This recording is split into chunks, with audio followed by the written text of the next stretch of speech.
Good morning students. आज हम पढ़ने वाले एनसीईआरटी हिंदी क्लास 2 पार्ट 12 बस के नीचे बाघ पार्ट 2।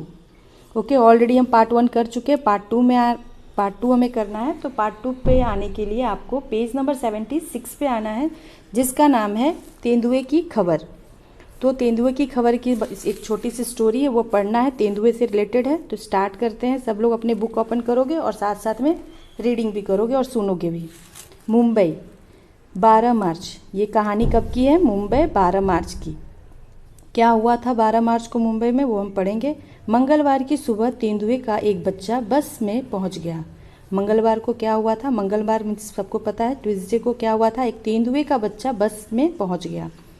इससे पहले कि तेंदुए का बच्चा बस में चढ़ता, चालक डरकर भाग गया। चालक का मतलब होता ड्राइवर। तो जैसे तेंदुए का बच्चा बस में चढ़ता, उसके पहले क्या हुआ? ड्राइवर डर से भाग गया बस छोड़कर। देखते ही देखते लोगों की अच्छी खासी भीड़ जमा हो गई। जैसे ही तेंदुए के बच्चे को देखा तो आसपास के लोग बहुत अच्छे से जमा हो गए देखने के लिए, क्या है, क्या होगा, अब क्या होगा करने के लिए। इनमें से कुछ लोग तो अपने बचाव के लिए कुल्हाड़ी और लाठी भी लेकर आए। भीड़ और शोरगुल से घबराकर 4 महीने का वह तेंदुआ का बच्चा बस के नीचे छुप गया। जैसे तेंदुए के बच्चों को देखे तो आसपास के लोग भीड़ जमा कर लिए और कुल्हाड़ी लाठी लेकर जमा हो गए उसे डराने और भगाने के लिए। और पर ये शोरगुल देखकर, भीड़ देखकर तेंदुआ का 4 महीने का वो बच्चा था, तेंदुए का 4 महीने का बच्चा था, वो डर के कहाँ छुप गया था? बस के नीचे। 9 बजे जाकर पुलिस, फायर ब्रिगेड और बोरीवली पार्क के जानवरों के डॉक्टर रणधीर बरहट्टे उस जगह पहुंचे। 9 जब बजा, 9 o'clock तक लोग भगदड़ मची हुई थी, भीड़ जमा होते जा रहा था।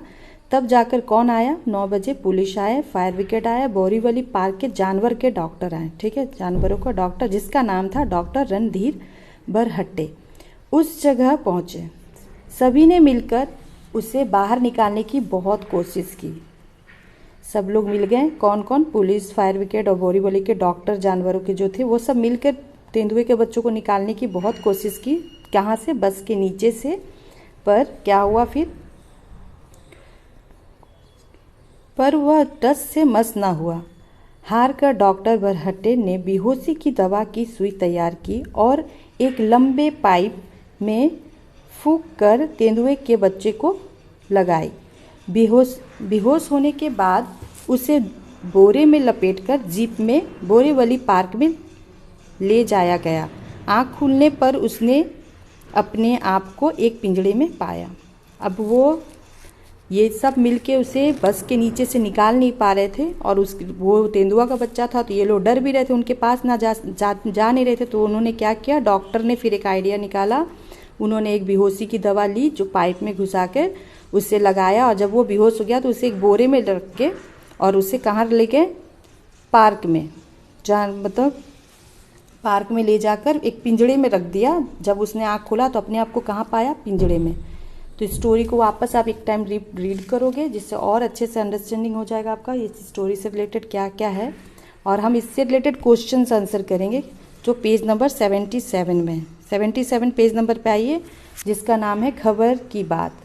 खबर की बात सुनकर क्या क्या हुआ, उससे रिलेटेड क्वेश्चन आंसर है। फिर बस तक कैसे पहुंचा, ये क्वेश्चन आंसर जो मैं नेक्स्ट पेज पे आपको समझाऊंगी। आपको यहाँ समझना है, ये लिखने की जरूरत नहीं है, यहाँ पर आपको कंप्लीट करना, जो ब्लैंक्स दिख रहा है वो कंप्लीट करना। ओके, तो चलिए नेक्स्ट पेज पे आती हूँ मैं। क लिखा हुआ है, क्या तुम बता सकते हो कि यह घटना किस जगह घटी? क्वेश्चन क्या है कि आप क्या बता सकते हो ये घटना कहाँ घटी थी? तो आपको लिखना है मुंबई के बोरीवली पार्क में यह घटना घटी थी। घटना किस दिन घटी? ये घटना का मतलब ये जो हुआ वो किस दिन हुआ था? तो यह घटना मंगलवार सुबह के समय घटी थी। यह घटना कब घटी थी? मंगलवार के सुबह को। उस दिन क्या तारीख थी? वो डेट कौन सा था? तो 12 मार्च के दिन यह घटना घटी थी।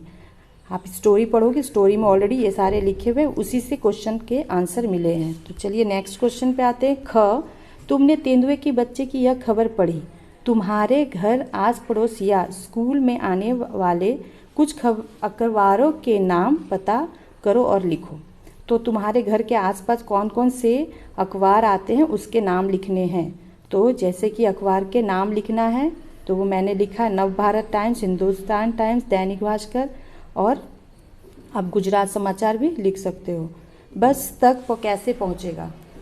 नेक्स्ट लाइन, नेक्स्ट क्वेश्चन पे आओगे नीचे 77 पेज नंबर में नीचे, बस तक कैसे पहुंचेगा। ठीक है। क, तुम्हारे विचार से यह तेंदुआ का बच्चा बस के पास पहुंचा, कहाँ से पहुंचा होगा। तो तेंदुआ का बच्चा बस के पास कैसे आ गया होगा वो बताना है आपको। मेरे विचार से यह तेंदुआ का बच्चा जंगल से भटककर मुख्य सड़क पर आ गया होगा, वहाँ खड़ी बस देखकर उसके नीचे छुप गया होगा। तो अपने विचार से आपको बताना, अपने सोच से बताना कि क्या हुआ होगा एग्जिट, क्योंकि वो तेंदुआ तो बताएगा नहीं कि हम कहाँ से आए कैसे आए, तो आपको सोच के आंसर लिखना है। नेक्स्ट ख, ये मतलब लिखना नहीं है, आपको समझना ही है। आप में तो फिर प्लेस ढूंढने लगोगे कहाँ लिखें। ख, कुछ लोग लाठी और कुल्हाड़ी लेकर क्यों पहुँच गए थे, तुम होते तो क्या करते। ठीक है। तो कुछ लोग वहाँ पर तेंदुए के बच्चे को देखकर क्या किया था, कुल्हाड़ी और लाठी लेकर आ गए थे। अगर तुम वहाँ रहते तो क्या करते। तो कुछ लोग लाठी, उत्तर में है, कुछ लोग लाठी कुल्हाड़ी लेकर पहुँचे थे। उन्हें लगा कि यदि यह जिंदा रहा तो लोगों को मार देगा, हम होते तो शायद अपनी प्राण की रक्षा करने के लिए यही करते।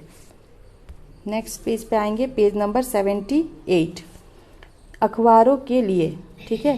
तो अखबारों के लिए ये क्वेश्चन आपको मैं नेक्स्ट पेज पे बताऊंगी। ख अभी पढ़ लीजिए। ख क्या है, यहाँ नीचे बाघ का चित्र दिया गया है, ये चित्र बाघ का दिया गया है। तुम भी अपनी पसंद का कोई जानवर बनाकर उनमें इसी तरह के डिज़ाइन बनाओ और रंग भरो। ठीक है। आपको जैसे यहाँ बाघ का चित्र बना है और इसमें कलर किया हुआ डिज़ाइन बना, वैसे ही आप भी एक चित्र बनाओ कोई भी अपने पसंद के जानवर का और उसमें कलर करो। चित्र के बारे में बच्चों से बातचीत करें, उन्हें बताएं कि यह चित्र मध्य प्रदेश की गोंडी शैली में बना है। तो ये चित्र कौन सी शैली में बना है, तो ये मध्य प्रदेश की गोंडी शैली में बना है और यह आदिवासियों द्वारा बनाई जाने वाली शैली है। ओके, नाउ अखबारों की खबर क, ये आंसर हमें पता चल गया क्या है, क्या करना है। अब इसका आंसर पे आएंगे क, क्या तुम अपनी कक्षा या घर की किसी घटना को एक खबर की तरह समाचार पत्र के लिए लिख सकते हो। तो कोई भी ऐसा कहानी आपको बनानी है जो आपके कक्षा मतलब आपके क्लासरूम या घर में हुआ है। जगह, दिन, तारीख लिखना मत भूलना। यह घटना कुछ भी हो सकता है, जैसे किसने किससे की लड़ाई, खोज कर मैं हारी, चीज़ हो गई गुम, घर में शादी, वाह भाई वाह, कौन हारा कौन जीता। तो इस टाइप से वो चीज़ ऐड होनी चाहिए। कोई भी घटना बनाना है आपको लिखना है मीन्स पर ये चीज़ ऐड होना चाहिए, जो पॉइंट दिए हुए ना 4 पॉइंट्स वो ऐड होना चाहिए।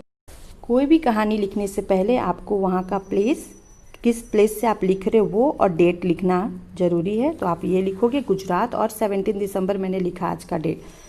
आज हमारे घर में माता जी का सोने का हार खो गया है। तो मैंने एक कहानी बनाया है जिसमें अपने माता जी के बारे में लिखा है। आज हमारे घर में माता जी के सोने का हार खो गया, माता जी ने इसके लिए मुझे दोषी ठहराया क्योंकि कल मेरे जिद करने पर उन्होंने इसे कुछ देर के लिए मुझे पहनने को दिया था। ठीक है। उन्हें लगा मैंने हार खो दिया है। मुझे यह याद था कि मैंने माता जी को हार लौटा दिया था। माता जी ने यह बात नहीं मानी। हमने सारे घर में देखा परंतु हमें कहीं नहीं मिला, इस कारण मुझे सबसे डांट खानी पड़ी। थोड़ी देर बाद हमारी काम वाली बाई ने आकर बताया कि यह हार उन्हें कल की बची दाल के भीतर भरे बर्तन में मिला था। फिर क्या था, पिताजी ने माताजी को आड़े हाथ लिया और बहुत डांटा। इसके लिए माताजी ने आकर मुझसे माफ़ी भी मांगी। ठीक है। तो एक छोटी सी कहानी है। इस कहानी में क्या था, मम्मी की सोने की हार खो गई थी, उसके लिए मम्मी ने मुझे दोषी ठहराया, मतलब बच्चे को दोषी ठहराया कि तुमने खो दिया। क्यों? क्योंकि बच्चे ने कल जिद करके अपनी मम्मी से थोड़ी देर के लिए हार पहना था, पर बच्चे को याद है कि मैंने अपना हार अपनी मम्मी को वापस कर दिया, पर मम्मी को ये याद नहीं है। फिर क्या हुआ, मम्मी ने पूरे घर में और बच्चे ने मिलकर पूरे घर में, पापा ने भी, सबने मिलकर पूरे घर में ढूंढा पर हार नहीं मिली। फिर क्या हुआ, तभी कौन आया घर पे, काम वाली आई बर्तन धोने के लिए, और वो बर्तन धोने के लिए जैसे बची हुई दाल की बर्तन को दाल गिराया, गंदा दाल हो जाता है ना, खराब दाल, तब उससे क्या मिला, उससे मिला वो हार। फिर वो जाके बताती है माता जी को। माता जी को उनके पापा जी डांटते हैं कि आप केयरलेस हो। फिर क्या हुआ, माता जी अपने बेटी से आकर माफ़ी मांगती है। इस तरह से मैंने एक छोटी सी कहानी बनाई है। आप भी एक कहानी बना सकते हो अपने क्लासरूम से रिलेटेड या अपने घर से रिलेटेड। बस ये चैप्टर फिनिश होने वाला है, पर एक उससे लास्ट में एक और छोटा सा पोयम है, वो भी याद कर लीजिए। बाघ का बच्चा, रास्ता, इसको गाकर बोलना है, लर्न भी करना है आपको साथ में। बाघ का बच्चा, पेज नंबर 79 पे आओगे। रास्ता पक्का हो या कच्चा, चलता उस पर बाघ का बच्चा, कभी उछलता कभी कूदता, धूम मचाता बाघ का बच्चा। बाल पूछ के और मूछ के लहराता है बाघ का बच्चा, पंजे अपने कहीं अड़ाता, सुस्ताता है बाघ का बच्चा। माँ जब चलती वह चल पड़ता, कभी कहीं वह गिरता पड़ता। ठीक है, तो यहाँ पे क्या है, रास्ता कच्चा या पक्का हो, चलता रहता उस पर बाघ का बच्चा, कभी उछलता कूदता, धूम मचाता, चलता रहता बाघ का बच्चा। बाल पूछ के और मूछ के, पूछ में भी बाल होते हैं और मूछ में भी बाल होते हैं, तो उसको लहराता हुआ चलता है बाघ का बच्चा। पंजे अपने कहीं अड़ाता, सुस्ताता है बाघ का बच्चा, और अपने पंजे को अड़ाता मतलब कहीं पर फंसा के रोकना, उसे बोलते हैं अड़ाता, और वो चलता है। माँ जब चलती वह चल पड़ता है, जब माँ चलती है तो वो भी चल पड़ता है, माँ रुकती है तो वो भी रुक पड़ता है। कभी कहीं वह गिरता पड़ता, और कभी गिर भी जाता है, फिर उठता, फिर वो चलता है। नेक्स्ट पेज पे आएंगे, पेज नंबर 80। पानी में भी उछल तैर कर चलता जाता बाघ का बच्चा, बड़ा बहादुर बाघ का बच्चा, घबराता ना बाघ का बच्चा। घूम घूम कर दूर दूर तक हो आता है बाघ का बच्चा, पेट पीठ पर भूरी काली, धारी धारी बड़ी निराली, चलता आता गुर्राता है बाघ का बच्चा। यहाँ लिखा है पानी में भी उछल कूद कर तैरते हुए वो चलता जा रहा है, कौन, बाघ का बच्चा। बड़ा बहादुर मतलब बहुत ही हिम्मत वाला है। घबराता ना बाघ बच्चा, कभी किसी से डरता भी नहीं है। घूम घूम कर दूर दूर तक हो आता, और मतलब घूमते फिरते बहुत दूर दूर तक से जाकर आ जाता है रिटर्न। पेट पीठ पर भूरी काली, इसके बॉडी पे भूरी और काली लाइन बनी हुई है, धारी, जिसको हिंदी में धारी धारी लिखा है ना, बड़ी निराली, तो वो लाइन बनी हुई है। चलता आता घुर्राता है बाघ का बच्चा, मतलब चलते चलते घुर्राता मतलब वो दहाड़ता है, उसे बोलते घुर्राना, और आता बाघ का बच्चा। तो ये पोएम को लर्न करना है। बस ये चैप्टर फिनिश हुआ। नेक्स्ट क्लास में कठिन शब्द, शब्दार्थ और क्वेश्चन आंसर मैं भेजूंगी, वो आपको नोटबुक में लिखना है। फिलहाल अभी टेक्स्ट बुक कंप्लीट करना है। ओके, चलिए बाय बाय।